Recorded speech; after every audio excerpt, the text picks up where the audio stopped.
Hi,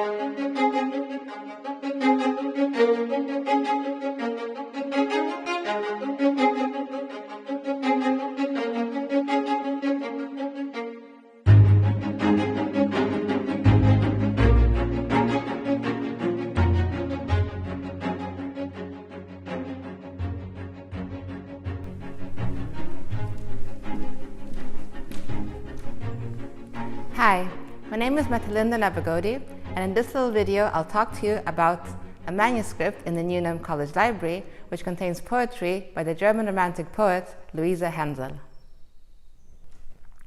So I'm a postdoctoral affiliate at Newnham College and also an early career fellow in the English faculty here at Cambridge. Normally my research is about Percy Bysshe Shelley, the Romantic poet. He's best known as the husband of Mary Shelley, the author of Frankenstein.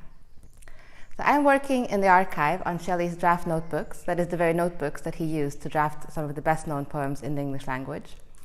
I find working with manuscripts to be really special because in addition to, whenever you read a poem, you hear the words in your head, as it were, so you hear the words that the author spoke in your head. But when you also touch the paper that the author used to write on, I think there's something really magical about that.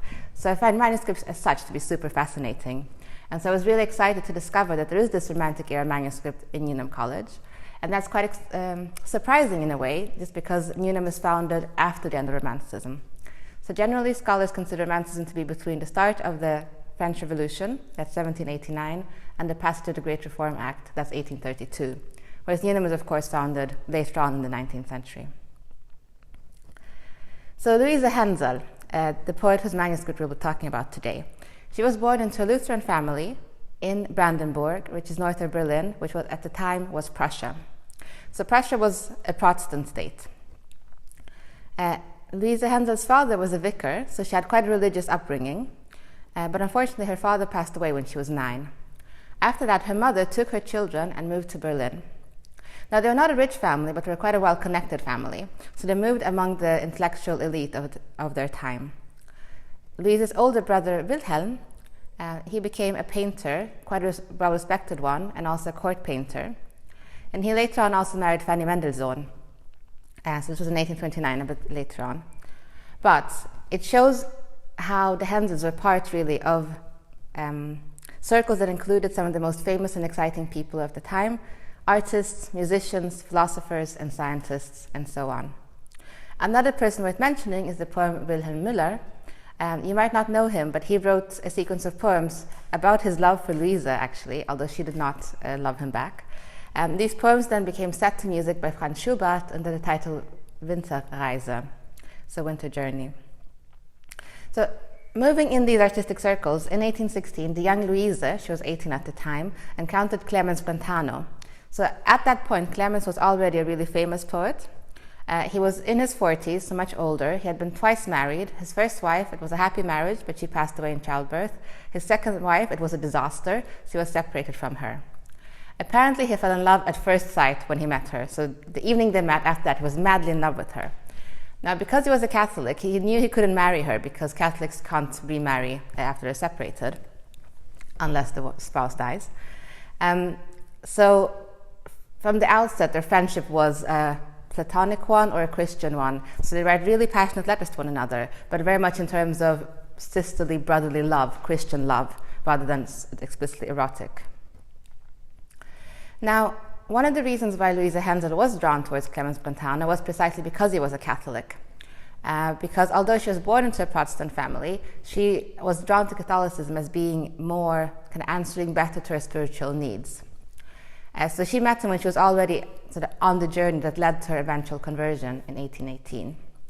Now, in Protestant Berlin in the early 19th century, to convert to Catholicism was a really radical, quirky, outrageous thing to do.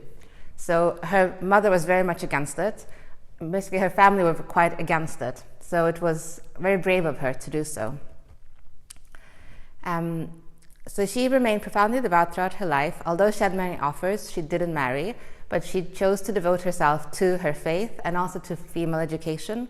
So one of the things that she did, she was involved in setting up quite a lot of girls' schools and also teaching at them and developing teaching pedagogies.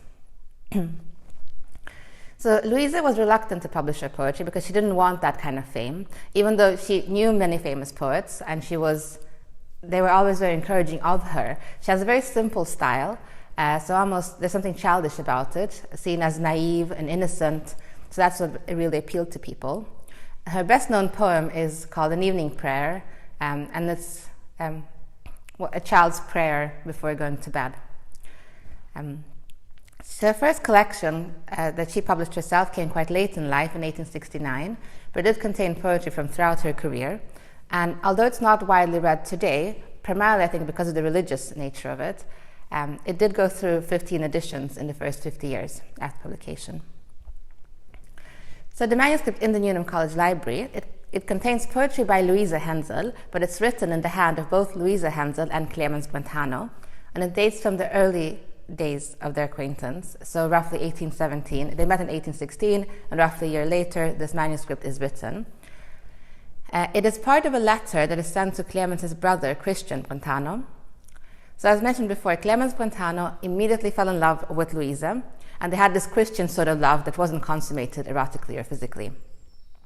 When they met, it was a really difficult period in his life. As I mentioned, his second marriage has completely collapsed, so he just separated from his wife. And he was also a Catholic, so it seems that their friendship was very much based around speaking about religion and speaking about God and getting kind of solace from their conversations with a religious tenor. These poems that they're transcribed to his brother are transcribed to show how Louisa's poetry helped Clemens Brentano in his spiritual need. So he's going to want to show his brother that I met this woman and she's amazing and she's so pious and this is her poetry and this poetry has really helped me in this difficult time in my life. That's the purpose of the manuscript. Now they were sent to the brother, his name is Christian, and Christian Brentano is the grandfather of a woman named Edith Renouf who went to Newnham in the 1880s. So that's why the manuscripts are here now. They were sent to his brother and he must have passed it on to his children, and eventually his granddaughter got it, went to Newnham and donated it to the college, alongside some other really important early editions of people in the Brentano circle and other German poets of the Romantic period. So what we'll do in this film is we'll take a closer look at and even translate one of the poems in this manuscript. The poem is called Der armen Kleinod, and it's, insofar as I know, it's not been translated into English. So I will read it to you in German, and I'll invite you to translate it afterwards. So not really, I know that some of you might not speak German, so it's not so much about creating an accurate translation, but more responding to this poem. I chose this poem because it is about a book, and it's about finding a book. More precisely, it's about Louisa finding a prayer book that belonged to her grandparents, and her excitement at being able to read this book that her grandparents used to sort of get spiritual solace, which is also, of course, what's important to her in her life. So she's meditating a bit on what it's like to read old books and how they carry a trace of the person who once read them, which is, of course, what I'm interested in my work, because I'm interested in how these manuscripts, these old books that were once handled by poets, other artists, how they now survive in archives. So that's why I think this poem is quite special, and what I would like for you to do, I suppose, is to respond to the poem and think a little bit about these themes rather than doing a translation in a narrow sense. Also, in terms of rediscovery of books, it's quite interesting with the collection itself, the Renouf collection that was donated by Edith Renouf, because it was in Newnham Library since 1924 when it was donated. It's not that it was lost as such. It was always catalogued, it was always there. But when the library was when the new library extension was being built, then the library catalogue was updated and expanded just to make sure that no books would be lost with the renovation and the storing of them and back from storage and so on.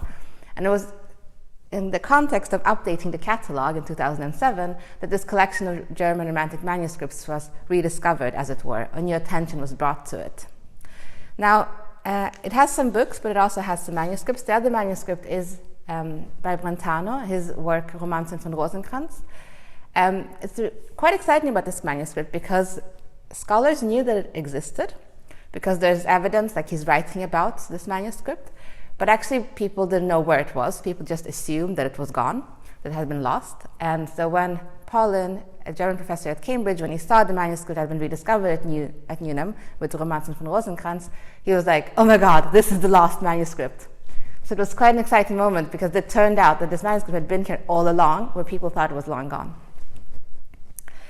Now, another thing that really excited me about this particular manuscript, the Louisa Hensel one that we'll be looking at in a second, is that I learned about this in the spring of 2021, so after a year of lockdown. Now, lockdown has meant, of course, that libraries are closed, so I've not been able to work in any archives and not seen a manuscript for a year. So then just to be able to come into the library, to sit down with a manuscript again, to feel the smell, the texture of the paper, the fading ink, it was just really special, that too. So it was the first thing I saw in the flesh after a year of working digitally, using images of manuscripts rather than actual manuscripts.